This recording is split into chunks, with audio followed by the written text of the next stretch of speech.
Aloha, my YouTube family. It's your girl T, aka the nappy-headed jojoba, here with the latest installment of She Tried It. If you are new here, She Tried It is just my series in which I take it upon myself to review a nutrition and or fitness guide from one of these YouTube-y, Instagram-y types. But you probably already knew that because this video has a title. So you already know what it is. I'm going to be reviewing the Women's Specialization Program by Stephanie Buttermore with Jeff Nippard. The YouTube fitness influencer power couple. Let's get into it. I've got my notes here so that I can make sure I get to all of my points. First off, this is an 8-week program and it is glute/lower body focused. The 8 weeks are organized into 2 4-week blocks, and in block 1, the first 4 weeks, there are 6 workouts per week, and in block 2 there are 5. The program is delivered via PDF pretty much immediately upon purchasing through Stephanie or Jeff's website, and it is designed to be done in a gym for sure. And I mean a traditional gym in the sense of a 24-hour fitness or I don't know what y'all have, a gym. So in addition to all the gym equipment and machines, you will also need a hip circle style resistance band and perhaps a few other pieces to substitute movements for machines that you may not have available. Because this program is very machine reliant, and I'll talk more about that later. The MSRP is $40. I paid $30 for it on pre-sale. However, Stephanie has had 1 or 2 flash sales where she's brought the price all the way down to half price at $20, which makes me a little bit salty because it's always just a bit of a proverbial dick punch to find out that I missed out on a better bargain than what I paid. If you are interested, I would recommend signing up for her newsletter on her website so that you can at least be advised of if and when she does do another flash sale. All right, let's talk about my thoughts. I'm going to start off with pros, then I will give my cons, and then I will wrap things up with miscellaneous thoughts that are neither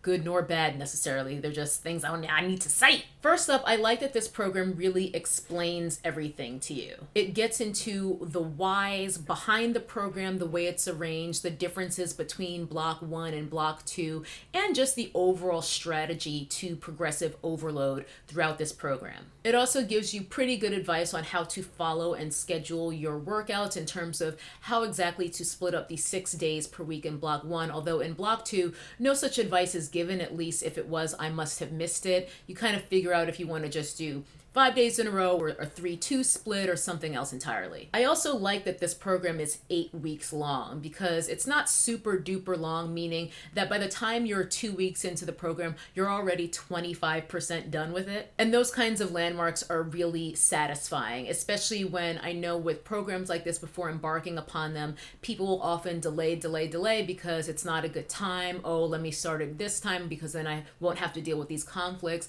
The fact of the matter is, with this or any fitness nutrition program, there never is a perfect time to start. You just have to commit to doing it and making it work, whatever interruptions you may have throughout. Ultimately, you just have to organize doing this program in a schedule that is suitable for you and whatever conflicts may arise for you throughout those 8 weeks. Another pro is that this program actually encourages eating in a slight surplus. So when I saw that, I was like, can do. While I don't track and did not track throughout this program, even before I had properly read through the entire guide, to be fair, I honestly jumped right into the program without reading all of the sort of literature that's in it. I was just excited and wanted to get started. But I had noticed that I had been eating a bit more just naturally, intuitively, because I needed it. It is a fairly demanding strength building program, so you are very possibly and very likely going to need a little bit more food, as well as a little bit more sleep if you can do that. Warm-ups for lower body days and upper body days are included. It's just one warm-up for each that you can repeat throughout the entire program,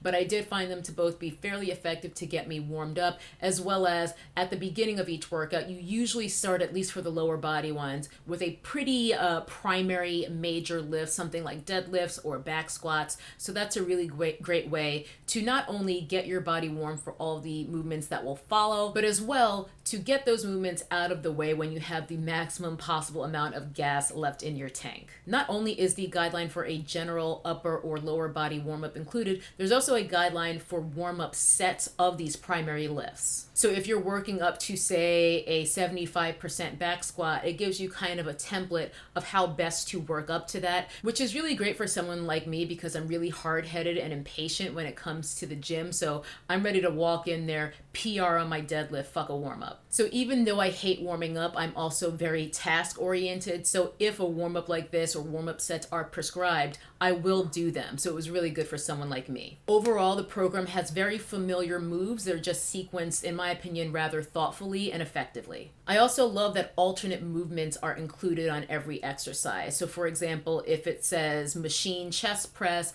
it may offer an alternative of doing a dumbbell incline press or something to that effect. My last workout in this program was about a week and a half ago, so it's a little hard for me to remember a perfect example, but you get the gist. I also love that this guide even tells you how long to rest between sets, and the rest can and do vary from movement to movement. Within the PDF guide, the workouts themselves are organized into grids separated by each week. So you can just print these grids out, bring them with you to the gym, and then jot down your weights and whatever notes as you go. Some people might not prefer this. I actually do. I'm sure you could figure out a way to do it on your phone if you like, but I really like pen and paper because I don't want to be futzing with my phone at the gym. It's just so much easier, to me anyway, to just write something down in my notebook. For each movement in every workout within the grid, there is a column for your LSRPE, which is your last set's rate of perceived exertion.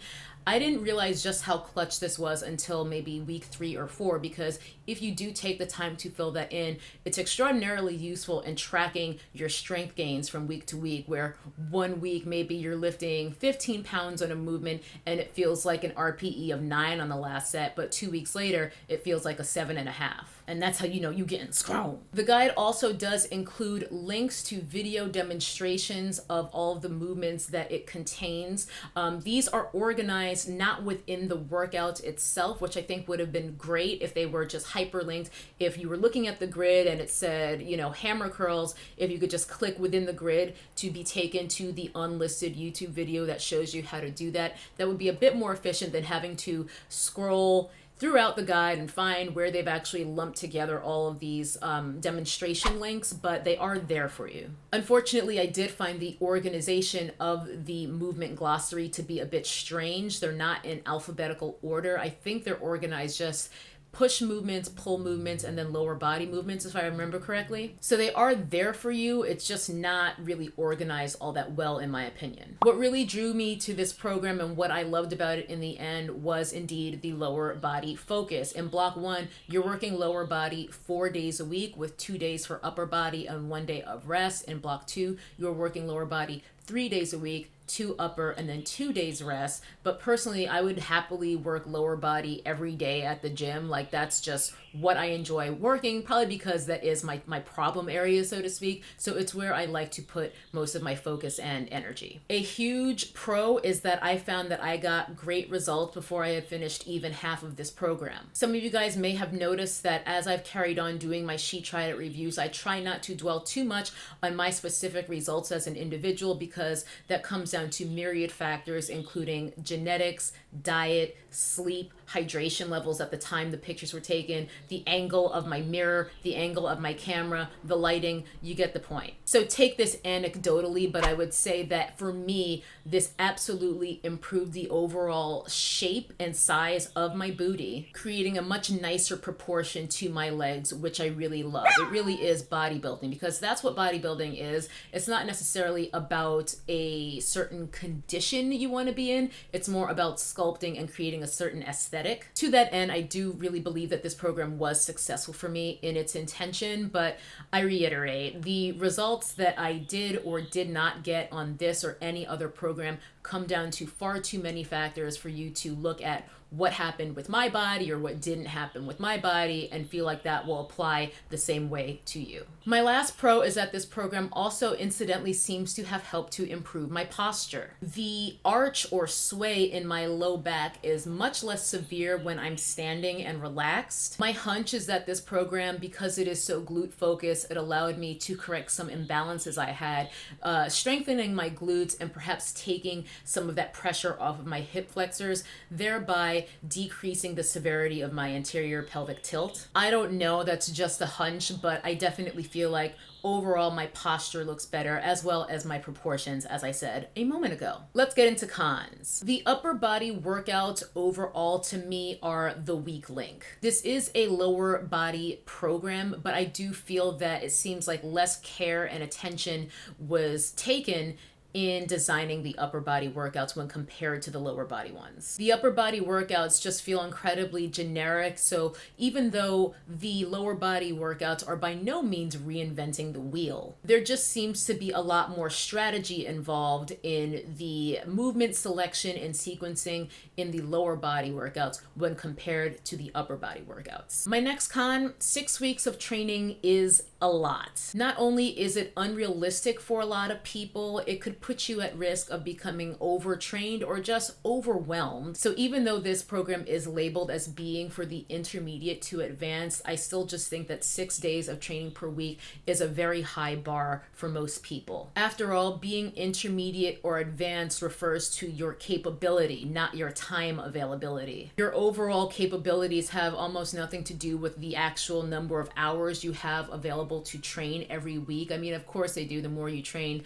the more opportunities you have to maintain and elevate your fitness, of course. Nonetheless, I just don't know how feasible it is for a lot of people to train 6 times a week. I happen to work freelance, so my schedule is largely my own most days, and that made it doable for me, but I don't think that's the case for most people. Block 2 is 5 days per week, which I think is much more doable. However, because block 1 is 6 days, I think it might become discouraging for some people to the point that they never even make it to block 2, especially when you factor in my next con, which is just that the workouts are a touch too long in my opinion. There are some really long rests programmed on some of the primary lifts like deadlifts and so forth, which are needed. They are definitely necessary. You're lifting very high percentages, so you're going to need that recovery time. However, it does add to your total time spent at the gym. So I would say do not expect to get out of the gym in an hour or less. Typically, I was at the gym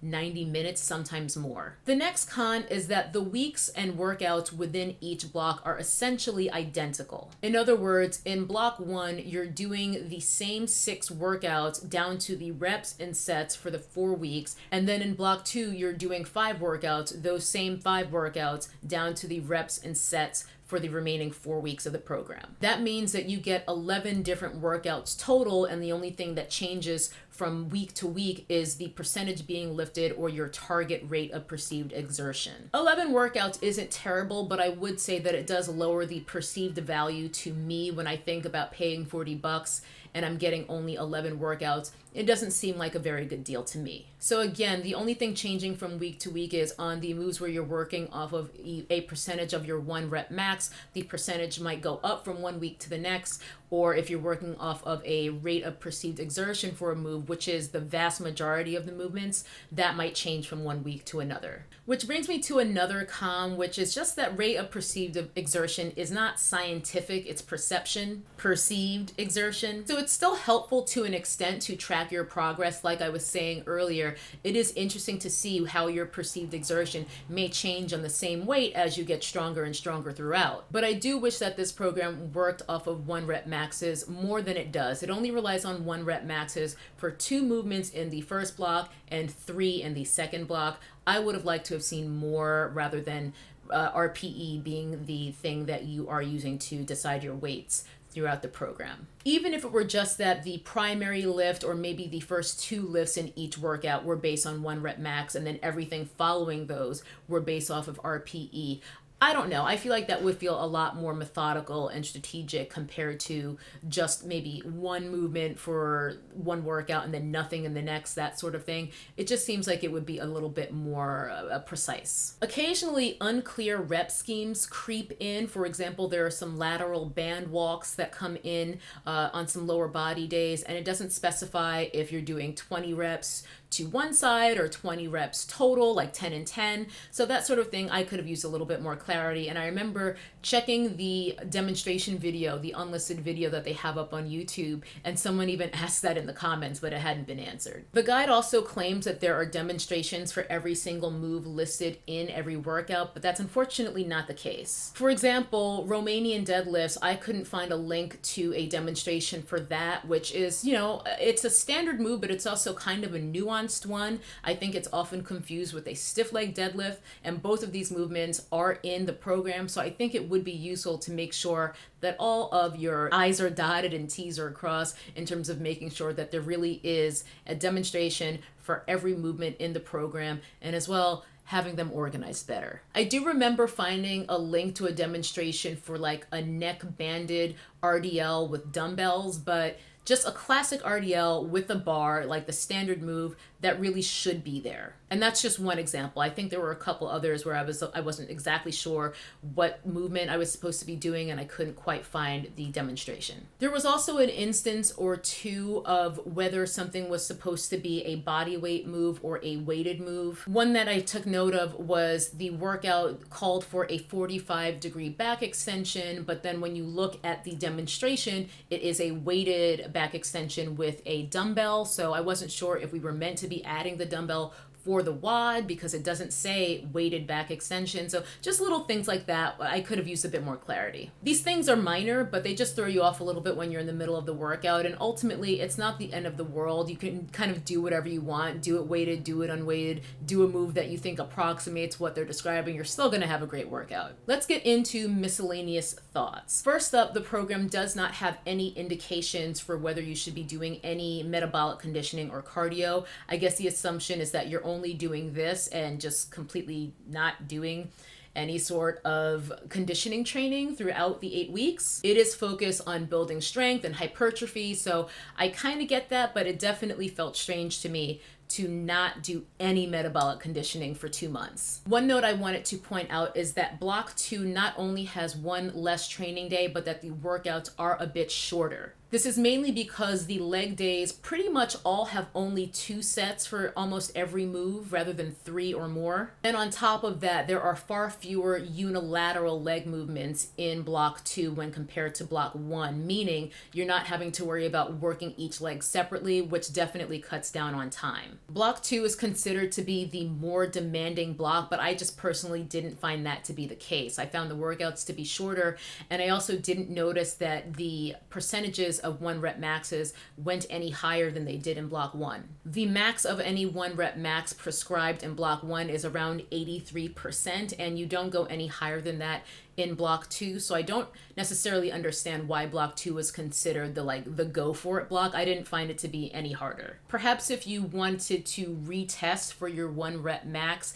that would then increase it. If your 1 rep max goes from 200 pounds to 225 pounds, then 83% of 225 is of course going to be higher than that of 200 pounds, but that's not indicated anywhere in the program that you should be resetting or reformulating your 1 rep maxes, so I kind of just stuck with the same numbers. Block 2 does start off with a deload week where you're lifting slightly lighter before you kind of start creeping up again on those percentages and RPEs. However, I did find it strange that in that same deload week, you're doing a close grip bench press at 80% of your 1 rep max, because 80% is a bit high for a deload week, and it was also a new movement to the program. There was no point prior where you had done close grip bench presses, so I just thought that was a bit peculiar. I've already talked about how I think that 6 days a week is kind of a lot to ask of a lot of people depending on your lifestyle and availability, but I still think that you can get a great experience and results from this program even if you don't do it exactly as prescribed. In other words, if you need more than 6 days to complete the week of workouts in block 1, I feel like you'll still be able to get good results if it takes you more than a week to do those 6 workouts. My next thought is that this program is most definitely not designed for people who attend CrossFit gyms, because that's where I go. You can definitely do it, because I did. I just had to get creative with machine substitutions and use a lot of resistance bands to try to approximate a lot of movements. And I even have resistance bands that kind of work almost like a cable machine, where I can attach it to the squat rig and then attach it to my ankle with a Velcro strap. So I was still able to more or less do the program almost as prescribed, but definitely not as prescribed. It does get tricky sometimes because some substitutions are a machine move for a different machine move. For example, there's one workout where you're supposed to be doing leg press machine hip thrusts, and then the alternative is Smith machine hip thrusts. So it's like machine or machine, and I don't have either of those because, again, I go to a CrossFit gym. So you do need to be fairly clever with your substitutions in some instances, depending on what you have available, but this is for intermediate advanced exercisers as it is marked. So I would hope that at that phase in your training, you'll be a little bit less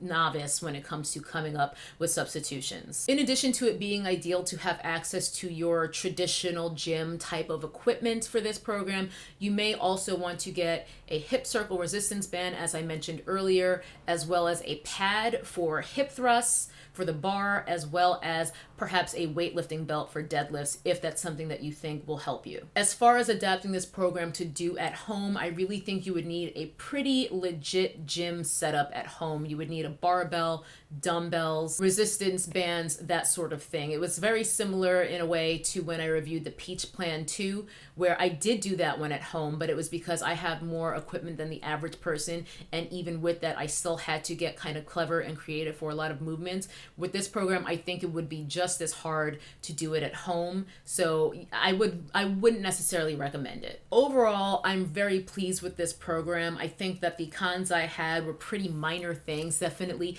easy to work around, and while I don't think I would do this program again exactly as prescribed, I think what I would do is go ahead and re-follow the program with the leg workouts, and then I would switch in upper body days with things that I designed myself or other upper body workouts that I just enjoy more. I tend to much more enjoy skill-focused upper body training, so training my handstands and things like that, and that way I would be able to eliminate the dread factor that I experienced leading up to the upper body days throughout this, because I do think that the lower body parts of this program, which are its selling point, which are its focus, definitely meet the mark. I think it's great. I think if you were curious about it, I would recommend checking it out because I think it delivers. It does what it says it's supposed to do. Those are my thoughts on the women's specialization program. Like I said, even before my cakes were done baking, they were looking pretty nice. So not only am I very happy to have finished this because I really do love that sense of accomplishment, but I'm really happy with what this did for my butt. Thank you so much for watching this video. I will leave my other She Tried It reviews right here. If you are trying to decide on a booty-focused program, this is one that I would recommend. So that's going to do it for today. Thanks again for hanging out with me. I hope that this was helpful, and never trust anyone with a Morphe code. I will see y'all in my next video. Bye-bye. That's a nappy-headed hose there, I'm going to tell you that now.